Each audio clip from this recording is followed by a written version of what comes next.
विठ्ठल विठ्ठल विठ्ठल विठ्ठल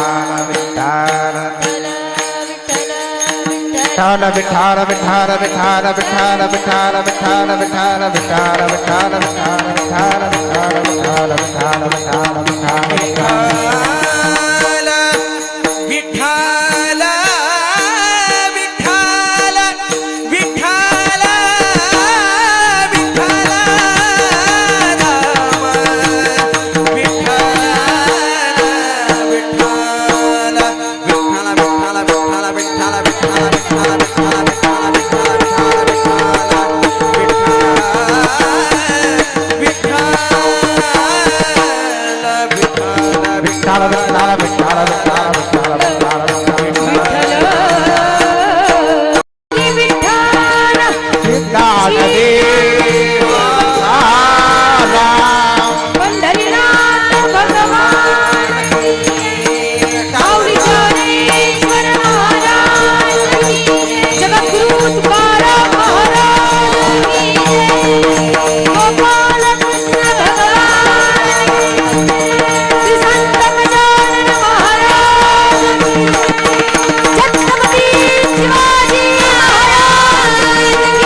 हेची दान देगा देवा तुझा विसरण भावा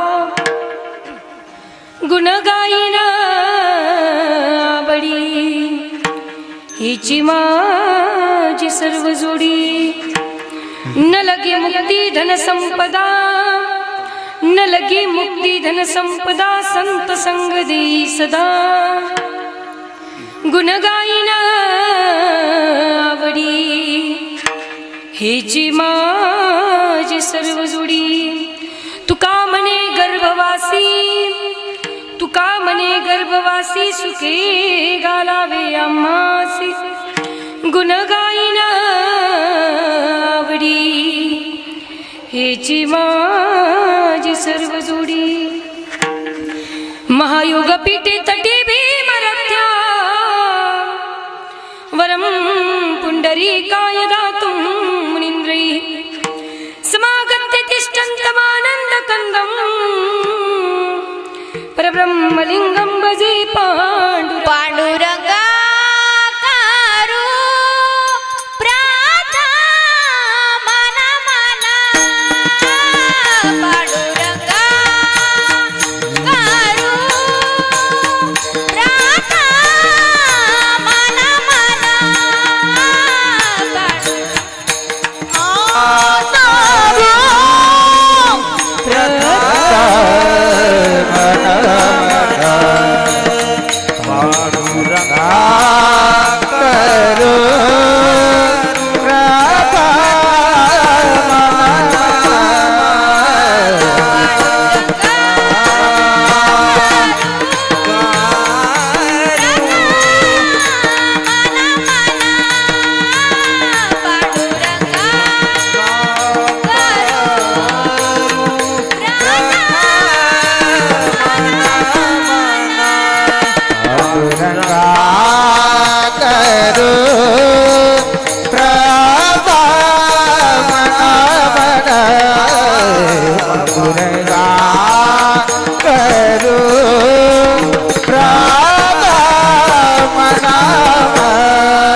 पदाम्बोज तेजस्फुरदिप्रदेशम् विदिन्द्रादिदेवे सदा स्तूयमानम् समाधिस्थमूर्तिं भजे ज्ञानदेवं नमो ज्ञानेश्वरा निवृत्ति उदारा सोपानदेवा मुक्ताबाई नमो त्रिभुवन पावनी अद्यत्रे जननी देवाचे मस्तक माझे पायावरी यावार करी संतांच्या नमो जन्मभूमी जिथे जन्मले मी नमो कर्मभूमी जिथे वाढले मी नमो लंकापुर भूमी जिच्यासाठी ज्ञान पावन झालो मी नमो भारत राष्ट्रभूमी जिच्यासाठी वामी कामी मखेश्वरी क्रियेश्वरी स्वदेश्वरी सुरेश्वरी त्रिवेद भारतीश्वरी प्रमाण शासनेश्वरी रमेश्वरी क्षमेश्वरी प्रमोद काननेश्वरी व्रजेश्वरी व्रजाधिपे श्रीराधिके नमोस्तुते महिम्न पारं ते परमविदुषो यद्य सदृशी स्तुतिर्ब्रह्मादीनामपि तदवसन्नास्त्वहि गिरः अथा वाच सर्वस्वमतिपरिणामावधि गृह्णन् मापेशस्तोत्रे हरनिरपवाद परिकरा विठ्ठल विठाला विठाला दान देगा देवा हिची दान देगा देवा तुझा विसरण भावा गुण गायना आवडी हेची माझी सर्व जोडी प्रस्तुत प्राप्त प्रसंगी प्राप्त स्थळी सेवेकरता निवडलेला अभंग विश्व उद्धारक साधू संत श्रेष्ठ ज्यांच्या पदस्पर्शाने पवित्र झालेले देहूगाव नवे नवे ज्यांच्या पदस्पर्शाने पवित्र झालेला उभा महाराष्ट्र असे असणारे जगप्रिय देवप्रिय संतप्रिय श्रीमंत श्री जगद्गुरु तुकोबाराय यांचा मागणीपर प्रकरणातील सगळ्यांच्या पाठातील परिचयातील असणारा अभंग 4 चरणाचा अभंग आज आपण या सेवेकरता निवड श्री क्षेत्र कुंभेपळ विठ्ठल नगरीमध्ये या ठिकाणी सालाबादप्रमाणे चालत आलेला हा 5वं वर्ष आहे. गजानन महाराज विजय ग्रंथ पारायण एवं संगीतमय श्रीमद भागवत तथा ज्ञानयज्ञ सोहळा या ठिकाणी महाराजांच्या प्रगट दिनानिमित्ताने न खंडयती खंडिता हा सुंदर असा हा सत्संग सोहळा आणि या सोहळ्याचा आजचा हा 7वा दिवस आहे. श्रीमद भागवत महापुराण कथेचा आज विश्राम झाला. पूर्ण होत नसती कथा कधी, कारण हरी अनंता हरी कथा अनंता. जितके भगवान परमात्म्याचे अवतार आहेत त्याच्या कितीतरी कथा गायल्या तितक्या कमी आहेत, म्हणून कधीही कथा पूर्ण होत नसती. कथेला विश्राम होत असतो, थांबत असती काही काळासाठी. अशा प्रकारे आजचा हा 7वा दिवस आहे. सप्तम दिवसाची कथा माझ्याकडे आली आहे. आपले जे कथेचे सप्तम दिवसाचं हे कीर्तन महोत्सव, ही कीर्तनाची तारीख मी कथा म्हटल्यानंतर ते शब्द यदा कदा सज्जनो दुर्जनो दिवसभराचा प्रवास म्हटल्यानंतर आणि त्यात येण्यासाठी उशीर झाला. डायरेक्टच स्टेजकडे आलो, पाणीही नाही पिलं, म्हटल्यानंतर होईलच. आपल्या ठिकाणी आजचे कीर्तनाचे जे यजमान आहेत आपल्याच गावातील उपसरपंच असणाऱ्या कुमारी मनीषा ज्ञानेश्वर शेळके आपल्या समोरच ताईसाहेब बसलेल्या आहेत. आणि या ठिकाणी आजचे जे अन्नदाते आहेत, सकाळचा नाश्ता असेल, बालभोग, दुपारचे अन्नदाते असतील, सायंकाळचे अन्नदाते असतील. नाश्ता ज्यांच्याकडे, बालभोग ज्यांच्याकडे होता आदरणीय देवीदास पाखरे. दुपारचे जेवण भोजन ज्यांच्याकडे होते आदरणीय अंकुश नानासाहेब शेळके. सायंकाळचे भोजन ज्यांच्याकडे होते आदरणीय रामेश्वर जनार्दन शेळके. एवं संपूर्ण या श्रीमद भागवत कथा ज्ञान यज्ञ सोहळा एवं गजानन महाराज विजय ग्रंथाचं पारायण असेल, एवं भजनं असतील, समस्त या ठिकाणी 7 दिवसाचं ज्यांनी आयोजन केलेलं आहे ते आपले समस्त गावकरी मंडळी एवं धर्मयोद्धा प्रतिष्ठान विठ्ठलनगर कुंभेफळ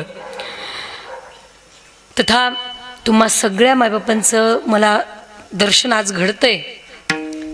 सुंदर या ठिकाणी सत्संगामध्ये मला येण्याची संधी ज्यांनी दिली आहे, ज्यांनी निमंत्रित केलं, आमचे आदरणीय माझ्यावर पितावत प्रेम करणारे आमचे शिवाजीदादा पवार यांच्याकडून मला निमंत्रण भेटलं आणि तुम्हा सगळ्या मायबापांचं मला आज दर्शन घडतंय.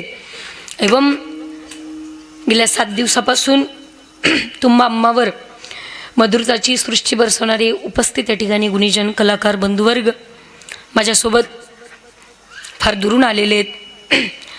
मृदंगाची थाप तुम्ही आत्ताच त्यांची ऐकली आहे. मराठवाड्यामध्ये फार मोठं संस्थान आहे. हां, आदरणीय गुरुतुल्य असणारे विष्णुपंत लोंढे गुरुजी वनगाव फाटा फार मोठे शिक्षण संस्था आहे. आज संपूर्ण महाराष्ट्रामध्ये फार मोठे मोठे वादक त्यांच्या हातून घडलेले आहेत. त्यांचेच पटशिष्य असणारे आमचे आदरणीय बंधू हरिभक्तपरायण मृदंगाचार्य पुरुषोत्तम दादा थोरात दादा या ठिकाणी आलेत. दादांचे कोटी कोटी धन्यवाद. एकदा जोरदार टाळ्या होऊ द्या बघा. तसेच ज्यांच्या श्रीमुखातून तुम्ही सुंदर अशी चाल श्रवण केली, गाय मानस चराम्यहम दादा गात होते तर फार सुंदर ऐकावंसं वाटत होतं. असे असणारे हरिभक्तपरायण आदरणीय संजय महाराज नवपुते एवं हरिभक्तपरायण आदरणीय सुनील महाराज अधाणे आणि ज्यांचा फोटो दिलाय ते तर इथं नाहीतच म्हणून नाव घेऊन यावं लागेल का. तरीही 7 दिवस या ठिकाणी ते तुमच्यात राहिले आहे की नाही. मधुरताची सृष्टी तुमच्यावर केली आहे, कारण हे म्हणजे काय सोपं नसते. अशा प्रकारे समस्त या ठिकाणी कलाकार बंधुवर्गाच्या श्रीचरणी दंडवत करते. माझ्यासोबत आलेले आमचे ज्येष्ठ बंधू आदरणीय हरिभक्तपरायण मृदंगामध्येही सुंदर मृदंगही ते वाजवतात, कीर्तनही करतात, युवा कीर्तनकार चेतन महाराज साळवे. त्याचप्रकारे आमचे वडीलही या ठिकाणी आलेले आहेत. श्रीधाम मुलींची वारकरी शिक्षण संस्था आळंदीमध्ये आपली संस्था आहे. संस्थेतील 2 विद्यार्थिनी या ठिकाणी आलेले आहात आणि संपूर्ण आपले बाल गोपाल मंडळी इथे संस्था आहे का कुठे जवळपास पैठणचे आहेत का. समस्त पैठणवरून या ठिकाणी बघा बालगोपाल मंडळी आलेले आहेत. या सगळ्यांसाठी एकदा जोरदार टाळ्या वाजवा. हां, 2 नाव घ्यायची राहिलीत. माझ्या समोर जे शूटिंग करतायत वारकरी गोडवा म्हणून ज्यांचा आज यूट्यूब चॅनल फार प्रसिद्ध आहे, कारण हे कीर्तन तुम्ही आत्ताच नव्हे जीवनभरामध्ये कधीही ऐकू शकता. असेच असणारे आमचे आदरणीय अमोल दादा या ठिकाणी उपस्थित आहेत.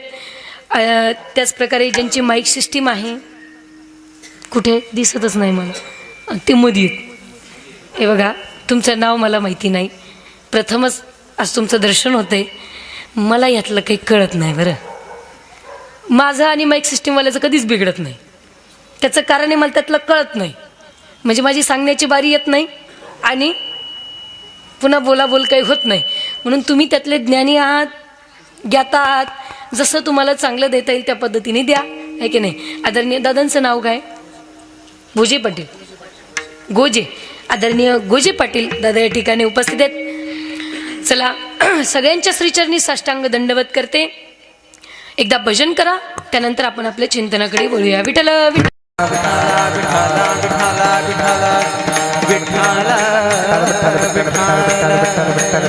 आजचा हा 7वा दिवस आहे आणि या ठिकाणी हा जो सत्संग गेल्या 7 दिवसापासून होतोय ते श्री संत गजानन महाराज प्रकट दिनानिमित्ताने होतोय. पण दुग्धक शर्करा योग बघा, आज त्यात शिवजयंती महोत्सव आहे. आपल्या महाराष्ट्राचं दैवत असणारे श्री छत्रपती शिवाजी महाराजांची जयंती ही आजचीच आहे. आता पाहायला गेलं तर महाराष्ट्रींचा गजानन महाराजांचा एक मंत्र आहे, तुम्हा सगळ्यांना ठाऊकच आहे. गणगण गणगण नाही, गणी गण गणात बोते. हे आपण सहज का गातो, त्याचा काय अर्थ आहे. राम कृष्ण हरी उघडा मंत्र जाणा, रामकृष्ण हरी म्हणा, एक नाही. आपण सगळ्यांना वारकरी संप्रदाय म्हटलं की एकच मंत्र आहे, रामकृष्ण हरी, जय हरी, श्री विठ्ठल, आहे की नाही. पण तरी राम म्हटल्यानंतर प्रभू रामचंद्रजी आले, कृष्ण म्हटल्यानंतर कन्हैया आले, हरी म्हटल्यानंतर हरिहरा नैवेद्य, त्यात भगवान शंकरही आले आणि भगवान विष्णू आले. पण महाराष्ट्रींचा जो मंत्र आहे, गणी गण गणात बोते. गणी म्हणजे काय, गण म्हणजे काय, गणात म्हणजे काय, बोते म्हणजे काय, का हा मंत्र आपण म्हणावा, उगाच आपण रटतो का. त्याचा अर्थ असा आहे, गणी म्हणजे जीव, गण म्हणजे शिव, गणात म्हणजे हृदय, हृदयात, बोते म्हणजे म्हणा, बघा, बोला, अनेक प्रकारे त्याचा अर्थ होतो. सांगण्याचं तात्पर्य महाराजींचं एकच म्हणणं आहे की प्रत्येक जीवाच्या हृदयामध्ये मी स्थानपण नाही, प्रत्येक जीवाच्या हृदयामध्ये मी स्थित आहे. तुम्ही त्याच्यात मला बघा, कधी तुम्हाला धोका भेटणार नाही. जीवावर केलेलं प्रेम असू द्या, शिवावर केलेलं प्रेम असू द्या, पण तो मी जो शिव आहे ना, तो प्रत्येक जीवाच्या हृदयामध्ये. आपण म्हणतो ना, विठ्ठल जळी स्थळी सर्व घटी राम देहा देही एक, सर्व घटी राम देहा देही एक, सूर्यप्रकाश सहस्र रश्मी सूर्यप्रकाश. सर्व घटी राम देहा देही एका, सूर्यप्रकाश सहस्ररश्मी सूर्यप्रकाश. हे सर्व घटी राम देहा देही एका, सूर्यप्रकाशक सहस्र रश्मी सूर्यप्रकाशक सहस्र रश्मी सूर्यप्रकाशक सहस्र रश्मी. सर्व घटी राम देहा देही एका, सूर्यप्रकाशक सहस्ररश्मी सूर्यप्रकाशक सहस्ररश्मी सूर्यप्रकाशक सहस्ररश्मी. सर्वा घटी, घंटी नाही बरं का, सर्वा घटी राम देहा देही, सगळ्या घटाघटामध्ये तो व्याप्त आहे.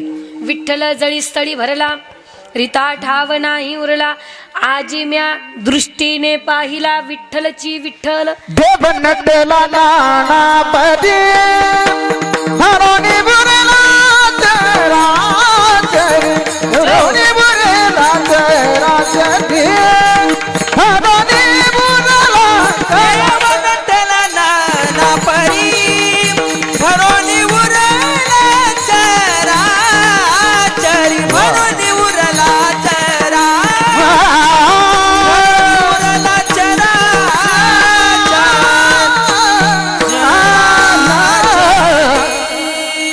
फार सुंदर प्रमाण दिलंय. हा, देव नटला नाना परी, चराचरामध्ये तो व्याप्त आहे. तो भगवान परमात्मा कुठे नाहीये. म्हणून महाराष्ट्रींचं एकच म्हणणं, त्याला शोधत बसू नका. गणी गण गणात बोते या मंत्राचा अर्थ होतो, तुम्हाला गरज नाहीये कुठे त्याला शोधण्याची. आपलं सर्वत्र घरदार आधी सोडून, समस्त संसार सोडून वनात जाऊन राहण्याची किंवा वनावनामध्ये भटकून त्याला शोधण्याची गरज तो प्रत्येक जीवाच्या हृदयामध्ये आहे. म्हणून महाराष्ट्राने सुंदर आणि सरळ भाषेमध्ये सांगितले, गणी गण गणात बोते. त्याच प्रकारे महाराष्ट्रांच्या प्रकट दिनानिमित्ताने एवं आज शिवजयंती महोत्सव आहे. बघा,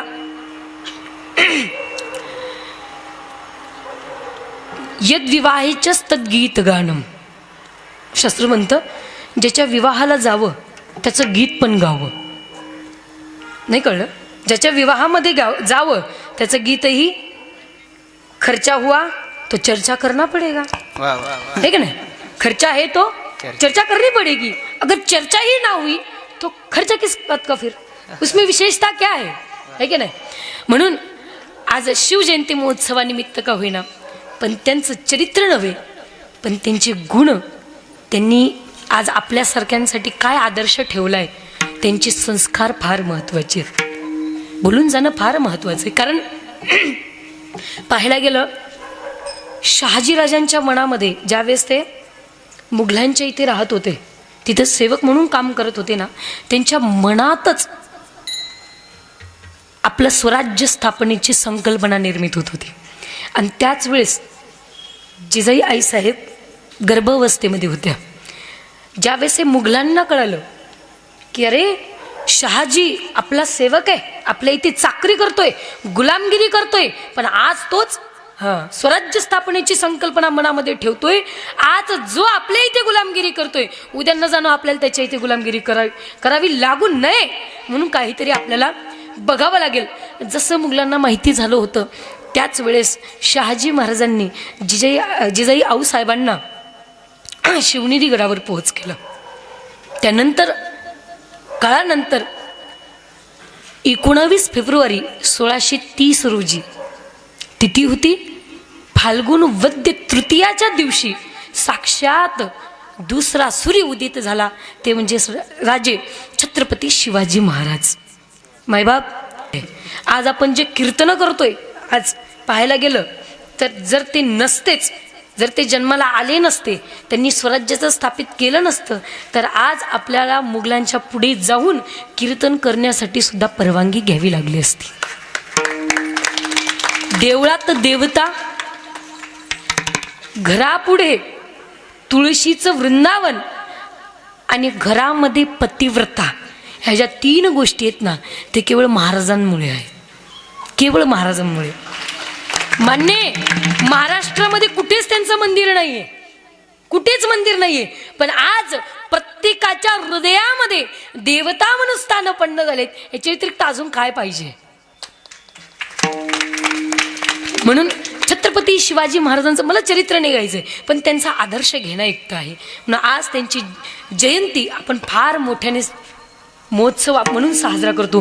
जणू काही आपल्यासाठी एक दिवाळी म्हणून आहे, आपल्यासाठी एक सण म्हणून आपण त्याच्या आतुरतेने वाट बघत असतो. कारण आज ते होऊन गेले म्हणून आपण आज इथे व्यवस्थित रित्या जिवंत आहोत. एकदा भजन करा, विठ्ठल विठ्ठल विठ्ठल विठ्ठल.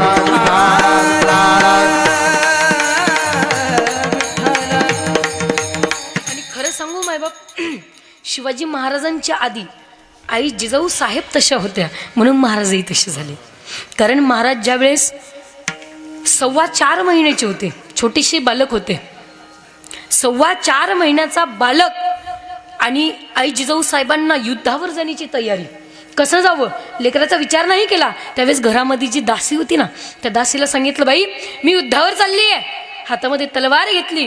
घोड्यावर सवार होण्याआधी त्या दासीच्या हातामध्ये स्वतःच्या पुत्राला सोपवत सांगितलं, बाई बघ, भविष्य घडवणारा हा राजा आहे, स्वतःचं राज्य स्थापित करणारा, स्वराज्य स्थापित करणारा हा राजा मी तुझ्या हातामध्ये सोपून चाललेले, सेवक नाही, स्वराज्याचा मालक तुझ्या हातात सोपून चाललेले. लक्ष दे, पण माझ्या बाळाला व्यवस्थित सांभाळ, काही झालं नाही पाहिजे. दासी म्हणाली, आई साहेब तुम्ही चिंता करू नका, मलाही याचं, कारण मी पण एक आई आहे. आज तुम्ही माझ्या हातामध्ये एवढ्याशा लेकराला सांभाळण्यासाठी देताय. ते लेकरू म्हणजे काही सर्वसामान्य स्वराज्याचा मालक आहे भविष्याचा. हे काही सामान्य पुत्र नाहीये, माझ्या हातात देताय म्हणजे याच्या पाठीमागं काही ना काही कारण असावं. आणि मला त्याची जाणीव आहे साहेब. मी तर स्वतःला भाग्यवान समजते. कारण का, ज्यावेळेस महाराष्ट्रांच्या आईचं वर्णन येईल, कुठेतरी त्यांच्या सांभाळणाऱ्या आईचं वर्णन केलं जाईल, त्यावेळेस कुठेतरी दासीचं नाव सुद्धा घेतलं जाईल. म्हणून आई साहेब तुम्ही चिंता करू नका. तिथे जिजाऊ साहेब तर घोड्यावर सवार होऊन हातात तलवार घेऊन युद्धासाठी निघून गेल्या. तिकडे मात्र गेल्यानंतर आई साहेबांना 8 ते 10 तास लागले. लेकरू झोपलेलं आहे दासीकडे. दासीने झोपी घातलेले लेकरू काही काळानंतर उठलेलं रडू लागलं. पण रडलेलं शांत कसं करावं? कधी हातामध्ये खेळण्यासाठी तलवार देते, नाही घेत. हातात खेळण्यासाठी कधी घोडे देते, घेतलं नाही. कधी हत्ती देते, घेतलं नाही. अनेक कितीतरी प्रकारचे त्या ठिकाणी खेळणे दिले, पण तरी त्या खेळण्याशी मात्र काही घेणं देणं नाही, मन नाही. कारण का, महाराष्ट्रांना भूक लागलेली होती, दुधाची भूक होती, पोटाची भूक मावत नव्हती, म्हणून मोठ्या मोठ्याने अंबरडा फोडून रडू लागले. दासी मनामध्ये विचार करते, अरे आईसाहेबांनी फार मोठ्या विश्वासाने आपल्याला हे लेकरू सोपवलेलं आहे. कारण हे लेकरू काही सर्वसामान्य नाहीये, स्वराज्य स्थापित करणारा हा मालक आहे, उद्या भविष्य घडवणारा हा मालक आपल्याला गुलामगिरीतून वाचवणारा हा मालक माझ्या हातामध्ये सोपवलेला आहे. काय करावं? कासावीस झालेली ती दासी, तीही एका लेकराची आई होती. त्याच ठिकाणी बाळंती झाली, 4 महिन्याची बाळंतीत बाई.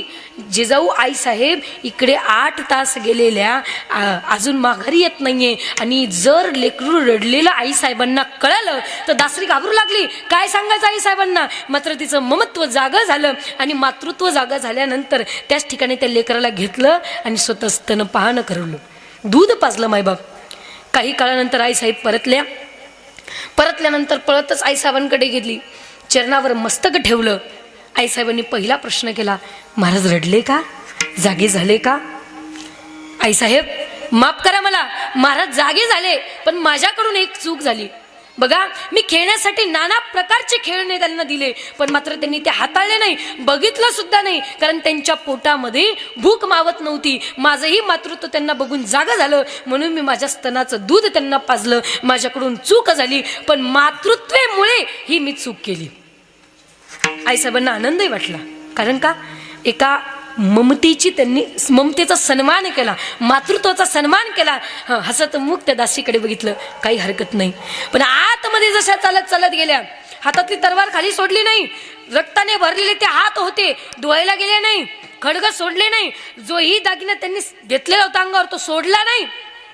युद्धाचे नाना प्रकारचे त्या ठिकाणी अस्त्रशस्त्र धारण केलेले होते, ते न सोडता आपले 2ही बोट महाराष्ट्रींच्या तोंडात घातले. जोपर्यंत महाराजजी उलटे करत नाही तोपर्यंत ते बोट आतमध्ये घालीत होत्या. लेकरू उलट धरलं आणि जेवढं दूध दासीचं पिलेलं होतं ना ते सगळं बाहेर काढलं. दासी पळत आली, आई साहेब माझ्याकडून काय चूक झाली? ज्यावेळेस मी तुमच्या पाय पडण्यासाठी आले त्यावेळेस तुम्ही माझा सन्मान केला, हसतमुख माझ्याकडे बघितलं, माझी पाठ थोपटवली, पण आता महाराजजींच्या मुखातून ते दूध काढून घेतलं. काय कारण आहे? अशी माझ्याकडून काही चूक झाली का? नाही, तुझ्याकडून चूक झालेली नाही बाई. अरे तू तर लहान लेकराला शांत बसवलंस, मातृत्व जागं झालं म्हणून स्तनपान करवलंस, पण हा कोणी सेवक होण्याचा अधिकारी नाही. माझ्या लेकराला शहाजी महाराजांचं लेकरू आहे, आई जिजाऊचं लेकरू आहे. हा मात्र कोणाच्या गुलामगिरीत काम करता कामा नये, हा मात्र स्वराज्याचा मालक बनला पाहिजे. म्हणून मालकिनीचं दूध त्याच्या पोटात गेलं पाहिजे, म्हणून ते दूध सगळं बाहेर काढलं. आई साहेब बोलल्या, महाराज सांगण्याचं तात्पर्य, जर त्या आईने तसं केलं नसतं, कुठेतरी त्या दुधाचा अंश महाराजींच्या संपूर्ण शरीरामध्ये पोचला असता आणि कुठेतरी ते गुण सुद्धा त्यांच्यामध्ये उतरले असते. म्हणतात ना, जसा आहार स्वीकारावा तसे माणसाचं बुद्धी मन हे चालत असतं. एकदा भजन करा, विठ्ठल विठ्ठल विठ्ठल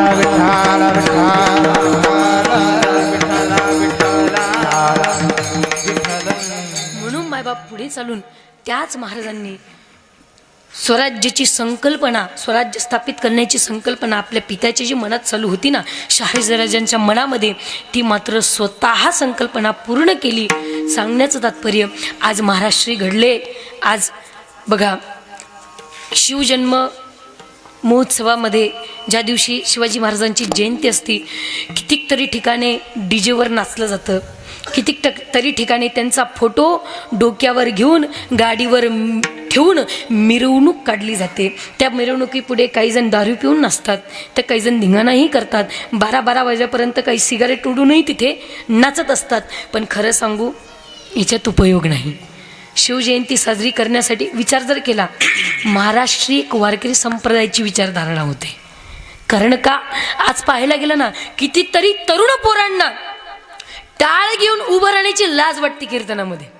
पाहायला गेलं तर तरुण पोरांना, इथे आजूबाजू बसलेले असतील, मला काही जण दिसतात तर काही जण दिसत नाहीये, पण टाळ घेऊन उभं राहणं म्हणजे त्यांना कुठेतरी लाजवण्याचं काम करते. पण खरं सांगू, याच्यात लाजण्यासारखं काही नाही. कारण एक छत्रपती, संपूर्ण छत्र सम्राट असणारे, स्वराज्याची स्थापना करणारे छत्रपती शिवाजी महाराज टाळ घेऊन नाही, तर मात्र त्या ठिकाणी ताडपत्री टाकलेली असायची आणि पुढे मात्र श्री संत तुकाराम महाराजांचं कीर्तन चालू असायचं. आणि त्या कीर्तनामध्ये एक छत्र सम्राट राजा कुठलीही लाज न बाळगता, लाजीरवाणी न होता त्या ठिकाणी कीर्तन ऐकायला येत होते. छत्रपती शिवाजी महाराज ही विचारधारणा तुकाराम महाराजांचे शिष्य सुद्धा म्हटले जात होते. प्रत्येक जिथेही कीर्तन चालू असेल जवळपास जेव्हा महाराजांना वेळ भेटत होती तेव्हा मात्र कीर्तन ऐकायला जात होते. मग मला एक सांगा, ज्या महाराजांची आपण मिरवणूक काढतो ते जर तुकाराम महाराजांच्या कीर्तनामध्ये येऊन ताडपत्रीवर बसून कसलीही लाज न बाळगता साक्षात तुकोबारायांचं संपूर्ण चिंतन श्रवण करतात, तर आजकालचे जे तरुण मंडळी आहेत त्यांची मिरवणूक काढून झाल्यानंतर सुद्धा आजच्याच दिवशी नाही कधीही बघा तुम्ही टाळ घेऊन उभं राहण्यासाठी कुठेतरी लाजतात, कुठेतरी लाजीरवाणीपणा बाळगतात. काय उपयोग आहे? दाढी वाढवली म्हणजे आपण शिवाजी महाराज नाही झालो, कुठेतरी चंद्र कोर लावली म्हणून आपण शिवाजी महाराज नाही झालो. आणि खरं सांगू, शिवाजी महाराज म्हणजे काही एखादा 2 तासाचा 3 तासाचा चित्रपट नाही आहे साजरा करणे, एक भूमिका नाही आहे. शिवाजी महाराज म्हणजे आपल्यासाठी आत्ता एक आदर्श विचारधारा आहे, एक सुसंस्कृत संस्कृती ज्याचा आपण आदर्शही घेतला पाहिजे. आणि मात्र त्यांनी सांगितलेल्या त्या मार्गावर चालल्या, त्यांनी जसे चालले त्यांचं एक आदर्श घेत असं म्हणतात शास्त्रामध्ये, महान जनो येन गता असं पंत, महान व्यक्ती शूरवीर पुरुष ज्या मार्गावर गेलेत ना त्या मार्गावर चालण्याची धारा आहे. वारकरी संप्रदायाची विचारधारा म्हणजे आजचे जे छत्रपती शिवाजी महाराज आहेत. एकदा सगळ्यांनी मोठ्याने हात वरती करून मोठ्याने नामघोष करायचा, श्री छत्रपती शिवाजी महाराज की जय. विठ्ठल विठ्ठल विठाला विठाला विठाला विठाला विठाला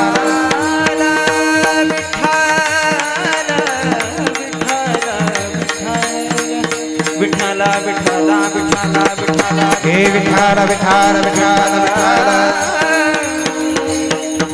विठाला विठाला विठाला.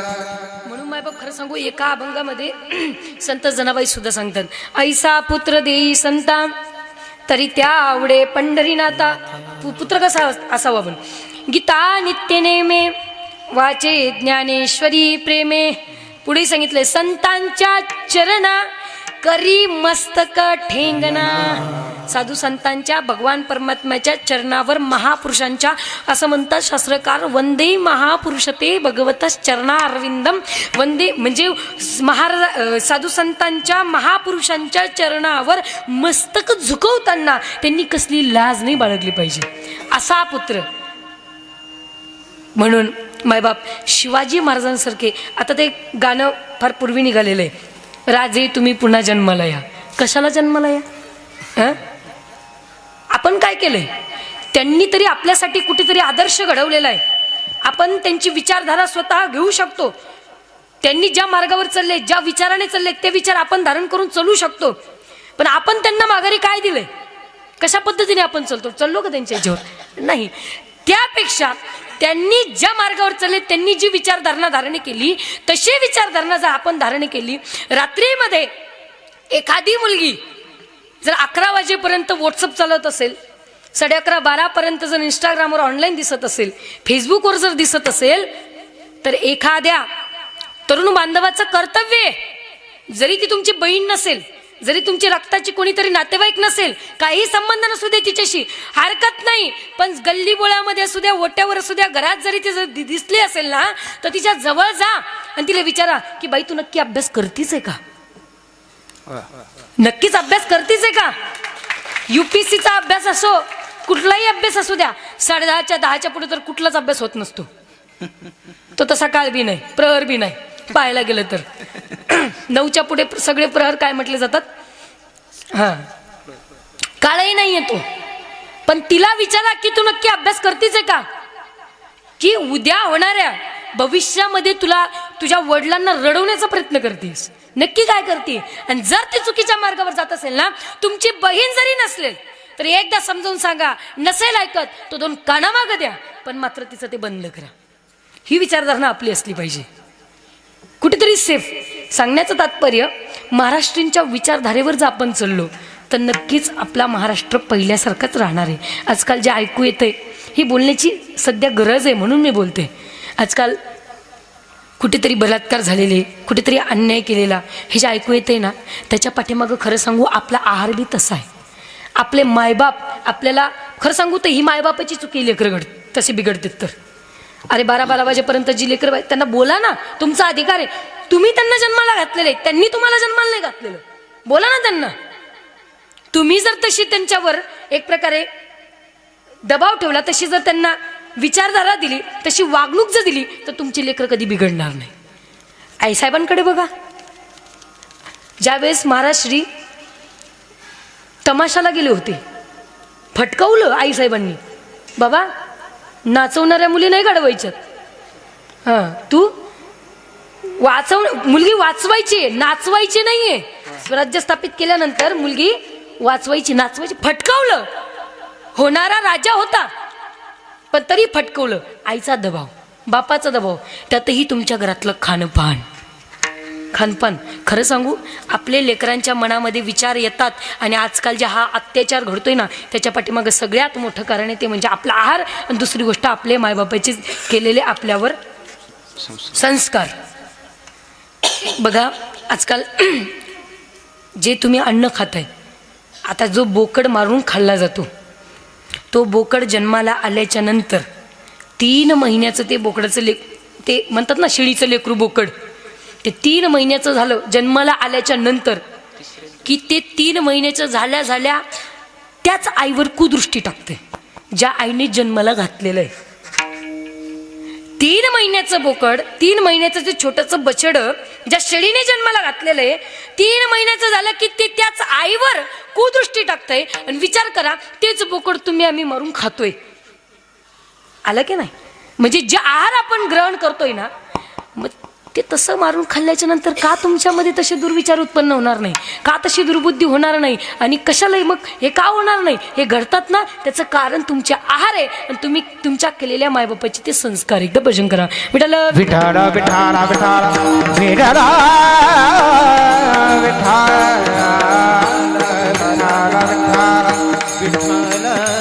म्हणून मायबाप, जर प्रत्येक मायबापाने आपल्या लेकराला घडवण्यासाठी, बघा तुम्ही आज जे डीजे लावून, डीजे वाल्याला पैसे देऊन आपण स्वतःही नाचतो, आणि आपल्या घरातल्या भगिनीसुद्धा, आपण गावातल्या भगिनीसुद्धा गोळा करून आणतो, है की नाही? आणि तिथे गॅदरिंग झालं की गॅदरिंगमध्ये कितीतरी मुली नाचतात, कंबर हालून हालून नाचतात. हिंदूची एक मुलगी नाचतीये मोठ्या स्टेजवर, कंबर हालून नाचतीये गाण्यावर, आणि तिचे घरातले माय बाप, ते आजकालचे तरुण बांधव तिच्याकडे बघून टाळ्या वाजवत आहेत. काय उपयोग आहे त्याच्यापेक्षा?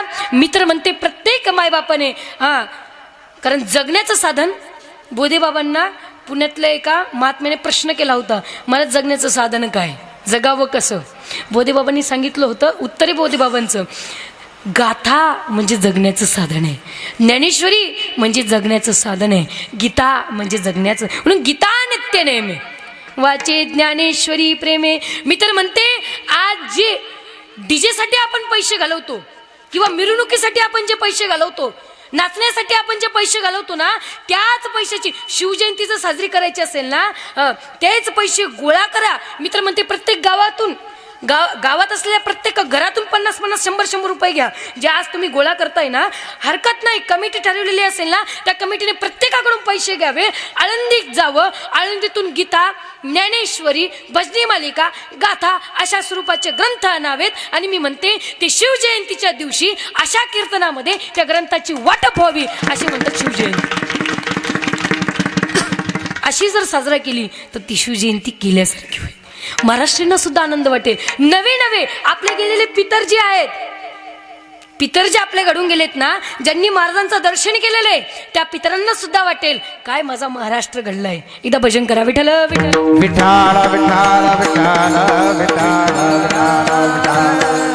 विठ्ठल. आणि जर प्रत्येक जण जर ग्रंथ वाचन करू लागलं, सद्विचार वाचन करू लागलं, सत्विचाराचे ग्रंथ वाचन करीत करीत, महात्म्यांचं दर्शन करीत, त्यांच्या सत्संगामध्ये जाऊ लागलं, मी म्हणते कशी भगवंताची गोडी लागणार नाही? लागेल, का नाही लागणार? आणि ती गोडी लागता लागता, हे तुम्हाला खरं सांगू, ही अशी एक सवय, शोक बी सवय म्हणू शकतो, की ती एकदा जर लागली, वारकरी संप्रदाय असा आहे, हा करणं बी सोपं नाही. वारकरी होणं म्हणजे काही सोपं नाही. पहिलेपासूनच त्याला सगळ्यातल्या गोष्टी, आता महाराष्ट्री जर बघा, 50 वयामध्ये पाहायला गेलं तर निम्मीपेक्षा जास्त वय त्यांचं त्यागामध्ये गेलं. भोगापेक्षा त्यांनी त्याग केला. जिथे ही वेळ भेटत होती त्यावेळेस महाराष्ट्रींच्या तुकोबारायांच्या कीर्तनामध्ये जाऊन महाराष्ट्र संपूर्ण कीर्तन श्रवण करत होते. का? त्यांना उगाच वाटत होतं का? नाही, कुठेतरी भगवान परमात्म्याची सुद्धा आवड त्यांना वाटत होती. कुठेतरी देवालाही मानत होते, मा जगदंबाला मानत होते. जितके जगदंबाला मानत होते तितके भगवान पंढरीश पांडुरंग परमात्म्याला सुद्धा मानत होते. त्याचं उदाहरण आहे, आजही जिवंत उदाहरण आहे. आषाढी वारीच्या दिवशी आपला महाराष्ट्राचा राजा अर्थात मुख्यमंत्री तिथे जाऊन आजही पूजा घालतो. पंढरपुरामध्ये घालतो ना. ह्याची परंपरा कोणी सुरू केली माहिती? महाराष्ट्रीनेच सुरू केलेली आहे. सगळ्यात पहिले पंढरपुरामध्ये जाऊन 28 युग झाले उभा असणारा तो विटेवरचा मालक आणि त्या मालकाचं त्या ठिकाणी अभिषेक करण्यासाठी आषाढी वारीच्या दिवशी, आषाढी एकादशीच्या दिवशी महाराज गेले होते. शिवाजी महाराज त्या ठिकाणी गेले होते. आणि आजही शासनाकडे त्यांचं लिखित आहे. तेव्हापासून महाराष्ट्राने सांगितलेलं होतं की आषाढी वारीच्या दिवशी प्रत्येक आषाढीला तिथे महाराष्ट्राच्या राजाने जावं आणि तिथे पांडुरंग परमात्म्याचा अभिषेक घालावा, राज्याभिषेक तिथे घालावा. ही पहिलेपासून चालत आलेली परंपरा आहे. याच्या अर्थ त्यांच्या मनामध्ये भगवान परमात्म्याविषयी तेवढी आवड होती, तेवढी भक्ती होती. एकदा भजन करा. विठ्ठल विठ्ठल विठ्ठल विठ्ठल विठ्ठल.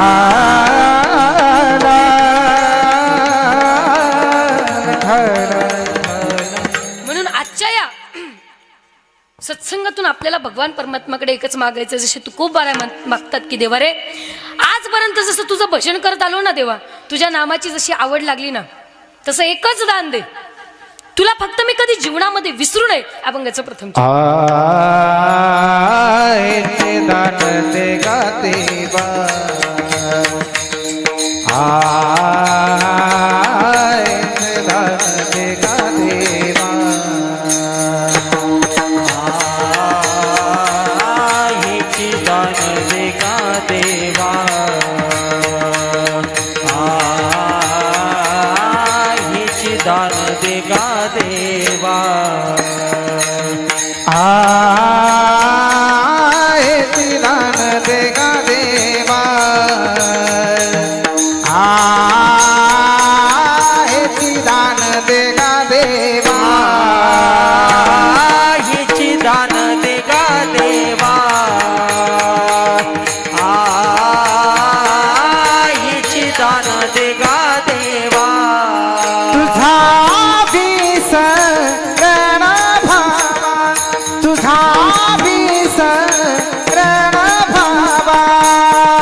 जोरदार टाळ्या वाजवा यांच्यासाठी.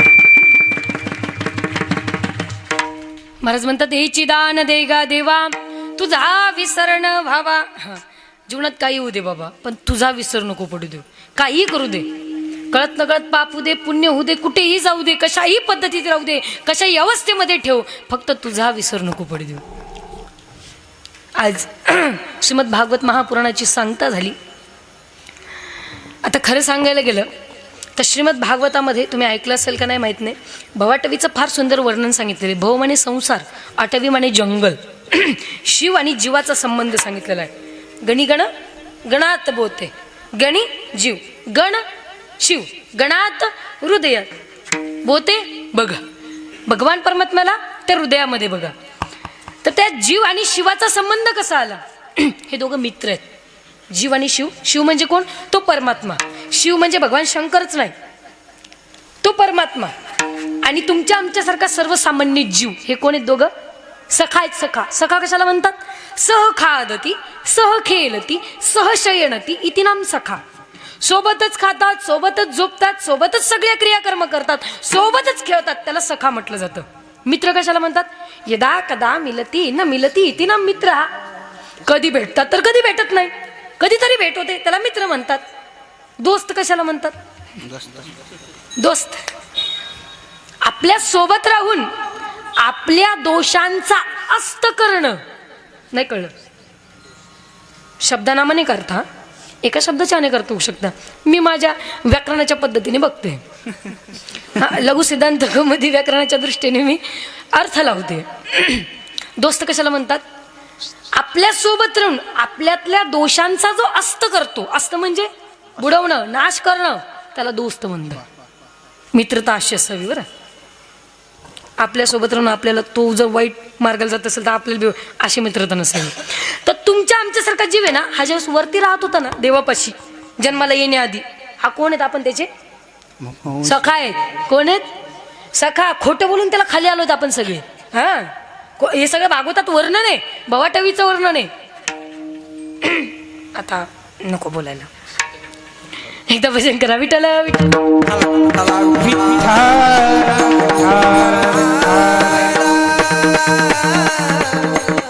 ज्यावेळेस तुमच्या आमच्यासारखा सर्वसामान्य जीव त्या भगवान परमात्म्या सोबत राहत होता ना, तर त्या जीवाने एक वेळेस असं सहज डोकून बघितलं, वार मृत्यू लोकामध्ये काय आनंद आहे, असा आनंद कुठेच बघितला नाही.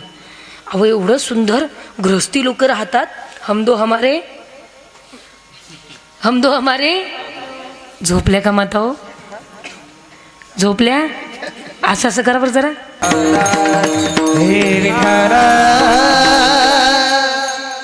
म्हणजे मी सांगते कशावरून.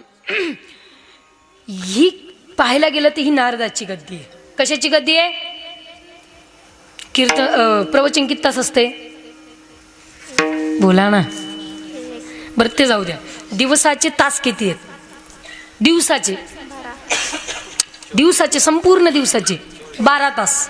रात्रीचे 12 दुणे 24. बरं 24 तासामध्ये आपले रात्रीचे 12 तास झोपेतच निघून जातात. कोणी 10 तास झोपतं, कोणी 12 तास, कोणी 8 तास, कोणी 6 तास, कोणी 5 तास. रियाजावाले 3 तास. नाही, फार घासावी लागते हो. गाणं असो, वाजवणं असो, कुठलंही काम असो. असं नाही तुम्हाला वाटत असेल हे काम सोपं आहे, आम्हाला वाटतं तुमचं काम सोपं आहे, पण कुठलंच काम सोपं नाही. सगळं कष्टाशिवाय. आधी हाताले चटका आणि मग भाकर मिळत असते, आहे की नाही? सगळ्या मार्गामध्ये कष्ट आहे. सांगण्याचं तात्पर्य 12 तास आपण झोपेत घालवतो आणि 12 तास जागरण करतो. बरं वर्षाकाठी आपल्या या कुंभफळामध्ये एकच सप्ताह होतो का नाही? 2 होतात का? अरे वा, जय हो. बरं 12 तास आपण संपूर्ण जागरणात काढतो, पण वर्षभराचे जे 365 दिवस आहेत त्या दिवसांमध्ये सप्ताह व्यतिरिक्तचे, सप्ताह व्यतिरिक्त जर 14 दिवस सोडले तर बाकीचे जे दिवस आहेत, तुम्ही आम्ही जर दिवसाभरातून काम करून आलो आणि एकत्रित पुरुष वर्ग असेल, माता भगिनी असतील, एकत्रित जर ओट्यावर जमल्या, तर जमल्याच्या नंतर तुम्ही आम्ही असं संभाषण करतो का? अरे त्या ताईंची कथा चालू होती, काय ताई त्यांचं नाव काय होतं ताईंची कथा? प्रणिता नैनाताई गिरी. माझंच नाव गीताताई का नैनाताई? गीताताई, नीताताई. अच्छा. तर नीताताईंची कथा चालू होती हो. त्यांनी तो भागवतातला श्लोक काय गायला हो, काय सुंदर विस्तार केला त्याचा, 1 नंबर. असं वाटतं आता सगळंच सोडून द्यावा आणि भागवताच वाचावून भागवताचं श्रवण करावं असं वाटतंय. असं बोलणं होतं का तुमच्यात? अहो तिथे ज्ञानेश्वरीचं पारायण चालू होतं. ज्ञानेश्वरीच्या 12 वाद्यातली ती उभी फार सुंदर विवरण केलं हो तिचं. काय सुंदर सांगितलं त्यांनी तो अर्थ. असं वाटतंय की आता या मोहामध्ये फसूच नाही.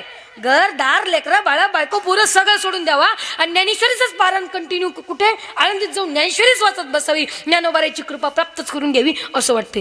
असं तुमचं संभाषण होतं का ओट्यावर बसल्यावर? बोला ना, होतं का? नाही, संभाषण मी सांगते ना. म्हशीचा चारा पाणी केला का? गाईला पाणी पाजलं का? शेळ्या चारा नाही, इथे नाही आहे. शेतीवाले आहेत ना, हां शेतीवाले, नोकरीवाले काय जाऊ, हां ऑनलाईन ते कारभार झाला का, हे झालं का, हे आपल्यातलं संभाषण आहे. मग मला सांगा, 12 तासामध्ये आपण संपूर्ण संसारिकच संभाषण बोलतो का नाही बोलतो? हा असं तरी करा म्हणजे मला समजा तुम्ही जाग येत, नाही तर नसतं तर असं करा. 12 तास आपण संपूर्ण संसाराचं संभाषण करतो. आणि वर्षाकाठी या सप्ताहामध्ये गजानन महाराजांच्या प्रकट दिनानिमित्त जो अखंड हरिनाम सप्ताह रुजू केलेला आहे, जो चाललाय, या सत्संगामध्ये आल्याच्या नंतर आपण आता पाहायला गेलं तर प्रवचन किती तासाच असते? बोला ना. 1 तास. कीर्तन, पिक्चर, तमाशा. आपल्याला इथं किती तास बसायचं? इथं 2 तास. बरं, त्या 2 तासामध्ये तुम्ही वर्षभर संसाराच्या गप्पा गोष्टी करता आणि इथं कीर्तनात आल्यानंतर किंवा 3 तास कथेमध्ये बसल्यानंतर किंवा 1 तासाच्या प्रवचनामध्ये बसल्याच्या नंतर तुमची जर तीच अपेक्षा असेल की सासू, सुनान, दीर, भाऊजाई, नणन आणि जावईन हे जर गप्पा कीर्तनकाराने सांगाव्यात, तर माझं असं म्हणणं आहे, तुमचा तो चालू असलेला संसार आणि धर्ममंडपातली ही नारदाची गादी, त्या संसारात आणि या धर्ममंडपात नारदाच्या गादी याच्यात काय फरक राहील सांगा ना. म्हणून कीर्तन कशाला म्हणतात? कीर्तनाचा अंग, कीर्तनाचा अंग होय रूप, होय अंगहारी, होय अंगहारी रूपं, होय अंगहारी रूपं. हे कीर्तन चांग, कीर्तन चांग, होय अंगहारी रूप, होय अंगहारी रूप. कीर्तन चांग, कीर्तन चांग, होय अंगहारी रूपं, होय अंगहारी रूपं.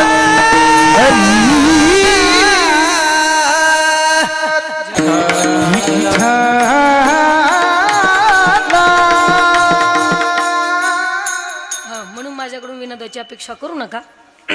शास्त्र लागत जर असला तर आपण बोलून जाऊया, की नाही? अशा प्रकारे आपला विषय कुठे चालू होता? गेले डोकं पाणी गेलो. शिव आणि जीव, तो ब्रह्म म्हणजे भगवान परमात्मा आणि तुमच्या आमच्यासारखा जीव, सर्वसामान्य जीव, हे दोघं कोण आहेत? सखा. सह खादती, सह केलती, सह शयनती इति नाम सखा. सगळे क्रिया सोबतच करतात, त्याला सखा म्हटलं जातं. आणि ज्यावेळेस तुमच्या आमच्यासारखा जीव खाली डोकावून बघतो, मृत्यू लोकामध्ये काय चाललंय, हम दो हमारे दो, संध्याकाळची वेळ आहे, 3-4 वाजलेले आहेत, सुंदर प्रकारे रिमझिम रिमझिम पावसाच्या धारा चाललेल्या आहेत, है की नाही? पत्नी गरम गरम कधी चहा आणून देते पतीला, कधी गरम गरम भजे तळून देती, कधी वडापाव तळून देती. आणि एवढं सुंदर वातावरणामध्ये सुंदर त्या गृहस्थीचा आनंद घेत पती पत्नी त्यांचे लेकरं सुखात जगतायत. वरचा जीव खाली डोकवून बघतो, त्याला त्याचा मोह होतो. संसाराचा मोह असं आहे, ते एक प्रकारचं गाडे आहे. माणूस पूर्ण होऊन जातो पण संसार पूर्ण होत नाही. संसार शब्दाची पण व्याख्या आहे, संसरती संसरती इति नाम संसार. ओढत चालतो, ओढणारा जीव पूर्ण होतो पण गाडा बैल काही थांबत. हा असं आहे. मग त्या संसारात डोकून बघितल्याच्या नंतर त्याला असं वाटलं आपणही तिथे जावं आणि आपणही आनंद घ्यावा. भगवान परमात्म्याला विनंती करतो, वचन देतो, देवा जाऊ दे ना, एकदा जातो बघ, तुझी मला जी कथा सांगितली ना, तुझं जी महिमा सांगितली ना, अरे मी खाली जातो. हे जीव जे संसारात मोहित झालेत ना, तुमच्या आमच्यासारखे जीव, पत्नीमध्ये, मुलाबाळांमध्ये, लेकरांमध्ये, सुनेमध्ये, सुनेच्या लेकरांमध्ये, आपल्या स्वतःच्या मुलामध्ये, त्या संसारामध्ये, घरादारात, संपत्ती जे मोहित झालेत ना, हे जीवाला मी एकदा सांगतो, अरे तो देव, त्याला विसरलो आपण, त्याला बघा, तो आपल्या सकाळ यांना जाऊन सांगतो मी, फक्त मला एकदा जाऊ दे, एकदा. जीव विनंती करतो, बघ बरं माघारी येशील ना लवकर, देवा मी लवकर माघारी येतो रे, मला एकदा जाऊ दे. आणि तो जीव भगवान परमात्म्याच्या कृपेने, हा तो जीव विनंती करतोय, आपला सखा जाण्याची तळमळ करतोय ना, म्हणून भगवान परमात्मा त्या ठिकाणी आईच्या गर्भामध्ये त्या जीवाला स्थानपन्न करतो. आणि आईच्या गर्भात तो जीव राहत असताना, आता मला एक सांगा, 9 जवळपास 1 वर्षाला 3 महिने कमी, 1 वर्षापर्यंत तक असा एक रूम आहे. त्या रूममध्ये काहीच नाही आहे बघा बरं का. कूलर नाही, फॅन नाही, टी व्ही नाही, मोबाईल तर बिलकुलच नाही आहे, कसलीच गोष्ट नाही आहे. त्या भिंतीला कलर सुद्धा नाही आहे, प्लास्टर सुद्धा नाही आहे, अशी एक रूम आहे. आणि त्या रूममध्ये केवळ मल आणि मूत्र भरलेलं आहे, विष्ठा आणि मूत्र भरलेली ती रूम. आणि त्या रूममध्ये जवळपास तुम्हाला 1 वर्षापर्यंत तक बंद करून ठेवलं. ना कुठे बाहेर येण्याची जागा आहे, ना जाण्याची जागा आहे, काही नाही, ना बघू शकतो ना काही ऐकू शकतो, काही घेण्यात देणं नाही. अशा रूममध्ये, मल आणि मूत्रच्या रूममध्ये जर तुम्हाला 1 वर्षापर्यंत तक ठेवलं तर तुम्ही राहतान का? झोपलात का? चहा आणायचा आणू? आपली कमिटी तसं ते बी करीन. हां, आणायचं का? नाही ना, एकदा असं करा म्हणजे मला समजेल. जेवलात ना तुम्ही? जेवलात ना? एकदा भजन करा मग. विठ्ठल विठ्ठल विठ्ठल विठ्ठल. अशा मलमूत्राच्या रूम मध्ये तुम्ही राहाल का? हा म्हणा किंवा नाही म्हणा, नाही राहू शकत. पण तुम्ही राहिलाय. आईचं जे गर्भ आहे ना, तिथं तुम्हाला प्लास्टर दिसतं का? कसला रंग दिसतो का? टीव्ही आहे का? मोबाईल आहे का? हा, जी एखादी आई मोबाईल बघत असेल ते लेकरू बी बघते पोटातून, पण त्याला दिसतो का खेळताना? ते खेळते का स्वतः? त्याला काहीच नाही दिसत. मल आणि मूत्राचं भरलेलं ते संपूर्ण गर्भ आहे आणि त्या गर्भामध्ये 9 महिने राहतोय. आणि ज्यावेळेस त्या गर्भामध्ये तप्त होऊ लागतो मल आणि मूत्राने, त्यावेळेस त्रस्त होत असताना देवाला विनंती करतो, एक वेळ कारी या दुःखा बिगळे, एक वेळ कारी या दुःखा वेगळे, एक वेळ कारी या दुःखा वेगळे, एक वेळ कारी या दुःखा वेगळे. हा दुरितांत जाळे, होगा मोरी, दुरितांत जाळे, होगा मोरी.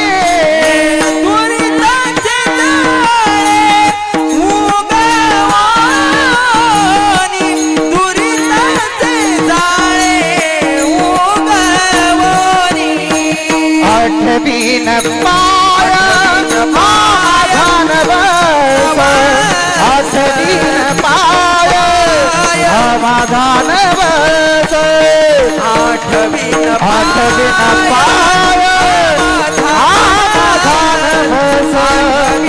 पाय समाधान समाधान बस. एक वेळ करी या दुःखा वेगळे, एक वेळ करी या दुःखा वेगळे. हा, देव विनंती करतो ना रे, बघ मी तुझी महिमा गाण्यासाठी आलो होतो ना, हे सगळ्यांना सांगण्यासाठी आलो होतो की नाही? फक्त एकदा या दुःखापासून मला वेगळं कर. एकदा बघ, मी यांना सांगतो तू काय आहे, तू माझा सखा आहेस, या सगळ्या संबंध जीवांचा सखा आहेस. मी यांना सांगतो म्हणजे मायामोहात गुंतणार नाही, मला एकदा बाहेर काढ. एकदा देव तेवढेही ऐकतात आणि त्या जीवावर कृपा करून भगवान परमात्मा त्याला सुखरूपपणे जन्माला घालतात आईच्या उदरेने. आणि जसा जन्माला आला त्या देवाच्या मायात फसला की म्हणतं क्वाहम क्वाहम क्वस्तम कोहम कुत आयात कामे जननी कोमेतात. क्वाहम, मी कोण आहे? क्वा कोण? अहम, मी कोण आहे? म्हणजे स्वतःला सुद्धा विसरून जातो. माझी जननी कोण, माझे पिता कोण, माझे माता कोण, कोणालाच ओळखत नाही. तो देवाला सुद्धा ओळखत नाही, असा हा जीव आहे. आणि एकदा का जीव या मायामोहात फसला की तो पुन्हा निघत. मग तुकोबारे तेच म्हणतात की देवा, या जीवाप्रमाणे मला नको करूस रे. दिलंच ना मला, एवढी बुद्धी दिली ना, एवढी मला तू सतबुद्धी दिली की तुझ्या नावाचं मी उच्चारण करावं, रात्रंदिवस भजन करावं, तुझं मला स्मरण होऊ नये. पण देवा, स्मरण न होण्याच्या पाठीमागं एक मला करावं लागेल, दिवस रात्र तुझं चिंतन गावं लागणार आहे, तुझे गुण गावे लागणार आहे. अभंगाचं दुसरं चरण. गुण गायीन आवडी, गुण गायीन आवडी, गुण गादीन आवडी हा गुण गादीन आवडी हे गुण गाईन आवडी गुण गाईन आवडी गुण गादीन आवडी गुण गादीन आवडी हेची माझी सर्व जोडी हेची माझी सर्व जोडी गुण गाईन आवडी गुण गाईन आवडी गुण गाईन आवडी हे ती माझी सर्व गोडी हे ती माझी सर्व गुण गाईन आवडी गुण गाईन आवडी गुण गाईन आवडी गाईन आवडी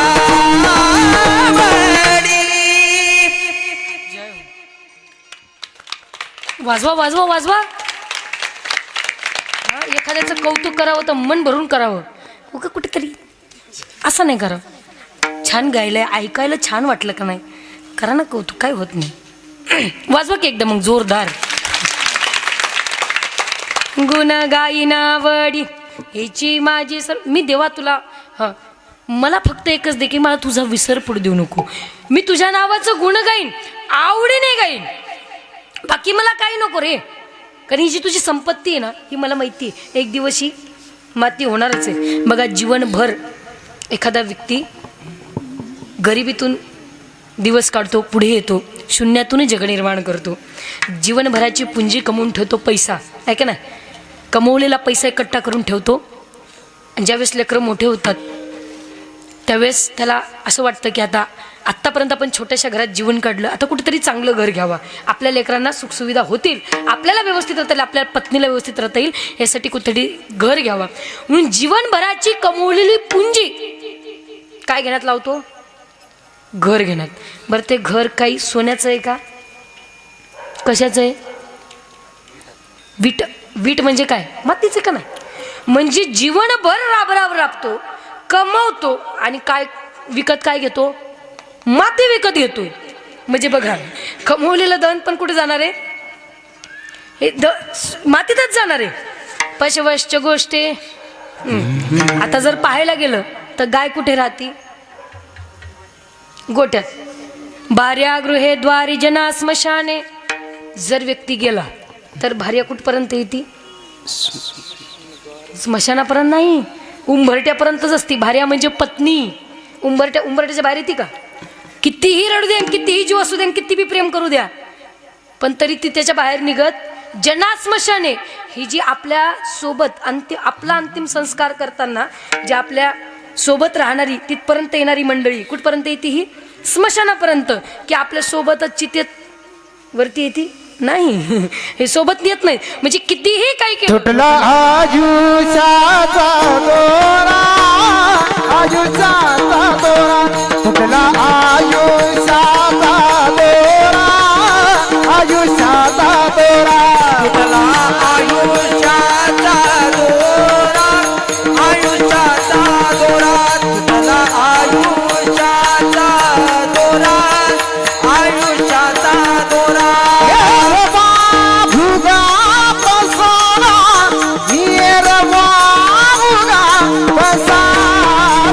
तुटला आयुष्याचा दोरे, टाकून पळता पोरे, टाकून पळती राधा पोरे, राधा पोरे, टाकून पळती राधा पोरे, टाकून पळती राधा पोरे, टाकून पळती राधा पोरे, राधा पोरे, टाकून पळती राधा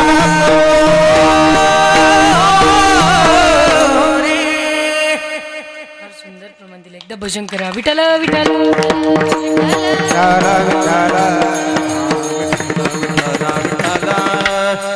बार्यागृहे द्वारी जना स्मशाने.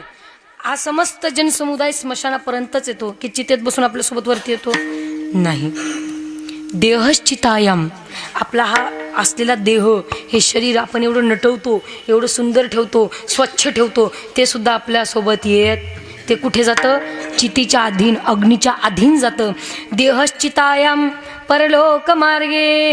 आपला आत्मा फक्त परलोकाचं गमन करतो, पण धर्मनुगो गच्छती जीव एकहा. आपल्यासोबत जर येतं ते आपले केलेले कर्म. उत्तमाची उरे कीर्ती मागे, उत्तमाची उरे कीर्ती उत्तमाची मागे, गुणे कीर्तिमान हो, उत्तमाची गुणे कीर्तिमान. तू का म्हणे एका मरणेची सरे, उत्तमाची उरे, उत्तमाची उरे कीर्ती मागे, उत्तमाची उरे कीर्ती मागे. तू का म्हणे का भरणे सारे, उत्तमाची गुणे, उत्तमाची गुणे कीर्तिमान हो, उत्तमाची गुणे कीर्तिमान.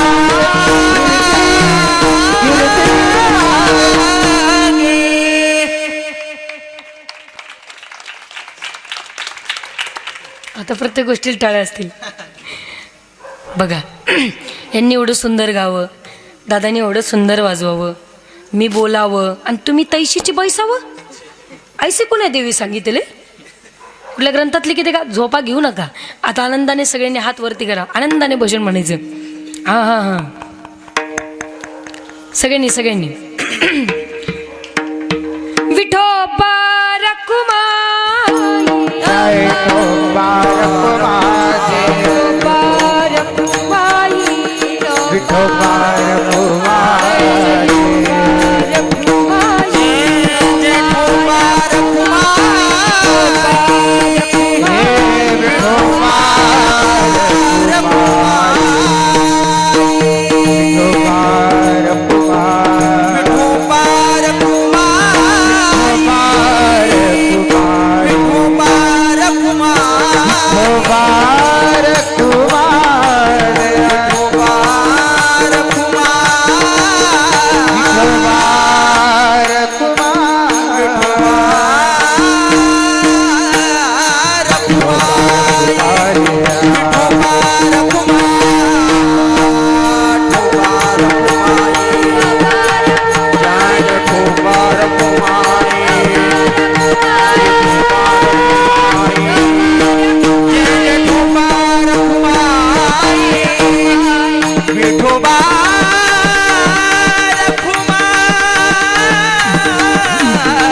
सांगण्याच्या आधीच हात खाली झाले. बघा काय सन्मान आहे. 5-5, 6 हार कोणाच्या लग्नात सुद्धा नसतील, आहे की नाही? एवढा सुंदर सन्मान आहे. आता हार जे घातलेत हे असेच घातलेत का? कुठेतरी आळंदीवरून आले, हे कीर्तनकार म्हणून या ठिकाणी भगवंताची कथा, गुणानुवाद, साधू संत महात्माची चरित्र गाणार आहे की नाही? काही का होईना, नसेल काही म्हणू दे. मी बघा, मी कुठल्याच कीर्तनकाराचा दोष बघत नाही किंवा कोणाच्या मनाला ठेच पोचण्याचा माझा अधिकारही नाही, मी बघतही नाही, पोचवतही नाही. पण कुठलाही कीर्तनकार असू दे, विनोदाचार्य असो, फार मोठा विद्वान असो, गायनाचार्य, रामायणाचार्य, भागवताचार्य, कुठलाही कीर्तनकार असू दे, पण कीर्तनकाराचा शेवटचा अंतिम त्याचा उद्देश एकच असतो की समोर बसणाऱ्या या मंडळीकडून कसं देवाचं नाव आपल्याकडून घेणं होईल, आपण त्याचं कसं घेतलं जाईल, त्यांनी कसं देवाचं नाव घ्यावं, ही फक्त त्याचा आतोनात प्रयत्न चालू असतो. कुठलाही कीर्तनकार असू द्या, त्याचा अंतिम उद्देश एकच असतो की या मंडळीने एकदा का होईना देवाचं नाव घेतलं पाहिजे. घ्याल ना? नाही नाही असं बी नाही, असं बी नाही, मी का समजायचं? भजन बी नाही केलं. चला, महाराष्ट्रींच्या प्रगट दिनानिमित्ताने आपण गेल्या 7 दिवसापासून आनंदाने खेळी मिळी, तुम्ही आम्ही खेळी मिळी, नाही की नाही, आणि एकट्याचा खेळ पण नाही तसं पाहायला गेलं तर, एकल्याचा नवे खेळ म्हणूनही मेळ मिळवला, आहे की नाही. समस्त या ठिकाणी धर्मयोद्धा प्रतिष्ठान कुंभेफेळ, समस्त या ठिकाणी या प्रतिष्ठानचे आयोजक नियोजक सगळ्यांनी तुम्हा सगळ्यांच्या सहकार्याने या ठिकाणी हा सप्ताह सुरू केलेला आहे. आणि सप्ताहाची उद्या सांगता होणार आहे, विश्राम होणार आहे. म्हणून मायबाप, महाराष्ट्रींच्या प्रगट दिनानिमित्ताने सप्ताह आहे म्हणून महाराष्ट्रींचं थोडंसं आपण भजन करूया सगळ्यांनी आनंदाने. म्हणणार की नाही म्हणणार? म्हणत असाल तर म्हणते, नसाल म्हणत तर इथं जय विठ्ठल येते. भजन केलेलं सगळं भेटते. अरे भजन म्हणजे एक अशी विद्या आहे, ही विद्या अशी एक कल्पवृक्षासारखी आहे. किम किम न साधयती कल्पलते व विद्या. ह्याच्यातून काय साध्य करता येत नाही, सगळं साध्य करता येतं. सांगा, कीर्तन करायला कसली कमी आहे? नेते खित्यासारखी गाडी त्याच्याकडे, सुज्ञ अशा छान प्रकारे अंगावर वस्त्र आहेत, बोली भाषा चांगली आहे, नम्रता आहे. व्यक्तीत काय 5 गुण पाहिजे हो? मी तर म्हणते शास्त्रकार वर्णन करतात, वस्त्रेन वपुषा वाचा विद्या विनयेन च. 5 गोष्टी असाव्यात प्रत्येक जीवामध्ये. कुठली कमी आहे? गायक असो नाही तर वादक असो. मी तर म्हणते कीर्तनकारापेक्षा आता गायक वादक जास्त हे झालेत. अहो, मोठी मोठी क्रेटासारखी गाडी काढायला लागली, अजून काय पाहिजे? कशाच्या जीवावर आहे? नाही, हे त्यांचे खरंच विशेष. कशाच्या जीवावर आहे? त्यांनी घासलंय 8-8 तास तेवढी प्रॅक्टिस केलेली आहे. तर आज कुठेतरी ते म्हणतायत, कुठेतरी तुमच्यासमोर आपली कला, आपले गुण साजरे कला नाही, आपले गुण दाखवतायत, आहे की नाही? गुण तुमच्या समोर दाखवतायत. हे कशामुळे? भगवंताची कृपा. कृपा सहज झाली का? कशामुळे झाली? भजनाने झाली. 2 मिनिटं मला काढू द्या, मग आपण बोलू. कशाने झाली? मग भजनाने काय मिळू शकत नाही? काय मिळू शकत नाही? एक ज्याच्याकडे काही नाही, शून्यातून निर्माण झालेलं जग आहे, घर सुद्धा नीट नाहीये, सर्वत्र गरिबीची परिस्थिती आहे, खायला अन्न नाहीये. आज तो व्यक्ती आळंदीसारख्या तीर्थक्षेत्रात येतो, तो मुलगा किंवा ती मुलगी तीर्थक्षेत्रात आल्याच्या नंतर घाटावर 8-8 तास प्रॅक्टिस करतात इंद्रायणीच्या काठी, आणि त्यानंतर संपूर्ण महाराष्ट्र गाजवतात. आणि गाजवल्याच्या नंतर काही हो, पण तुमच्यासारख्याने डोक्यावर घेतल्यावर का होईना, यावडे कशामुळं? देवाच्या भजनामुळं. काही हो, पण आज एक ऐश्वर्य संपन्न जीवन जगतायत. हे कशामुळे? फक्त देवाच्या कृपेमुळे. आणि ती कृपा जर झाली असेल तर ती केवळ नाम संकीर्तनाने, केवळ भजनाने झालेली आहे. म्हणून भजन सोपं समजू नका. एकदा का होईना म्हणणार का? मग म्हणणार ना? सगळ्यांनी वरती हात करून टाळ्या वाजून म्हणायचे, गण गण गणात बोते, गण गण गणात बोते. बोला गणात बोलते, गण गण गणात बोलते. गण गण गणात बोलते, गण गण गणात बोलते. गण गण गणात बोलते, गण गण गणात बोलते. बाबा म्हणत होते, गण गण गणात बोलते. गण गण गणात बोलते, गण गण गणात बोलते. गण गणात बोलते, गण गण गणात बोलते. गण गण गणात बोलते, गण गण गणात बोलते. श्री संत गजानन महाराज की, छत्रपती शिवाजी महाराज की, आज के आनंद की. गण गण गणात बोलते, गण गण गणात बोलते.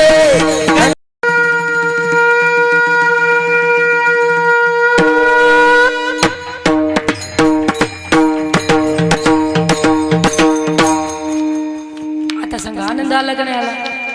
बोला बोला. म्हणून महाराज तर म्हणतात, न लगे मुक्ती धन संपदा. आणि संत संग देई सदा. कारण गुण काही ना आवडी. त्यांच्या संगतीत राहिलो, सोबतीत राहिलो, तो देवाचंच नाव आहे. संगत तशी जसा माणसाचा संघ असतो ना तसा रंग माणूस दाखवत असतो, है की नाही. म्हणून संतांची संगती दे देवा, तुझा विसर न पडू दे. कारण गुण गाई ना आवडी. म्हणून न लगे मुक्ती धन, मला काही नको, संपदा नको, मुक्ती सुद्धा नको. काय करायचं वर जाऊन? तुम्हाला जर विचारलं मेल्यानंतर कुठं जायचं, काय सांगणार? मुक्ती घेऊन उपयोग नाही हो. ते वर बसले शेषनागाव, काय त्याची बरं गेला बी. लक्ष्मी तिथे, लक्ष्मी उल्लू बसलेली असती, चालू चालू उल्लू करती. उपयोग बरं, लक्ष्मी अशी ती एका ठिकाणी राहते का? ही 10ची नोट आहे, 5 मिनिटच वेळ घेते लगेच. 10ची नोट आहे ही, 10ची नोट जर आज माझ्यापाशी आहे, मी सांगू शकते का मरेपर्यंत आणि जीवनभर ही माझ्यासोबत राहील किंवा माझ्या जवळच राहील. आज ह्यांच्याकडे, उद्या ह्यांच्याकडे जाण, उद्या ती कशी राहती? चला लक्ष्मी ही चलम प्राणम चलम जीवित यौवनम. जशी लक्ष्मी चलायमाने तसा प्राण चलायमाने. चवन जीवित यौवनम, यौवन अवस्था, युवा अवस्था, तरुण अवस्था सुद्धा चलायमाने.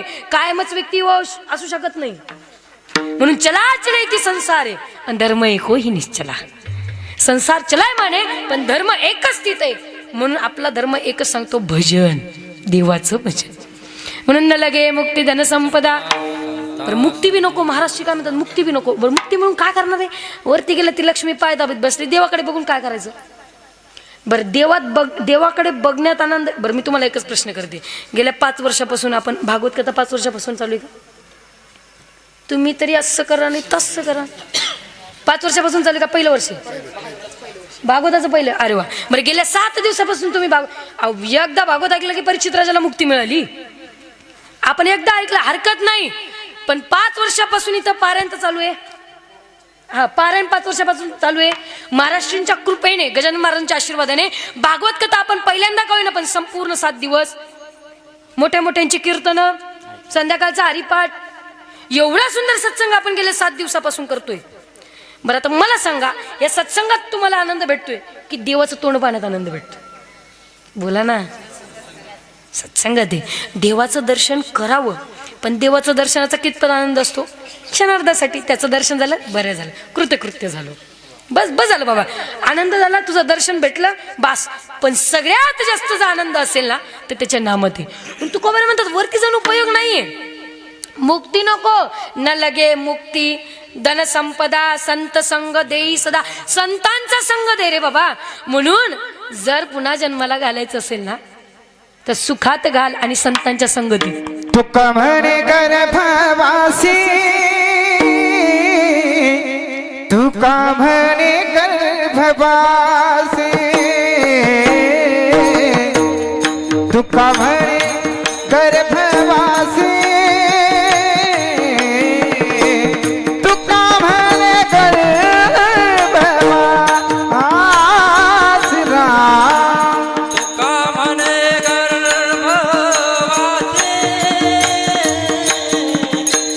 तुका म्हणे गर्भवासी, तुका म्हणे गर्भवासी, तुका म्हणे गर्भवासी.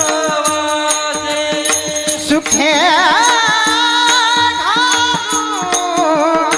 घालूसी, सुखे घालूसी, आम्हासी गुणगानीन आवडी, गुणगानीन आवडी, गुणगानीन आवडी, आवडी, गुणगानीन आवडी. सुखे घालावे आम्हाशी, गुण गायिना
ज्ञानेश्वर मावली मावली तुकाराम हरे विठ्ठल जय जय विठ्ठल जय जय विठ्ठल जय जय विठ्ठल बोले रे गुरे रे देवा मुनी मुक्तरे करा क्षमा अपराध नाही उच्चारिला अधिकार अपराध तुका म्हणे ज्ञानेश्वरा करा क्षमा अपराध महाराज तुम्ही ज्ञानदेव तुकाराम देव तुकार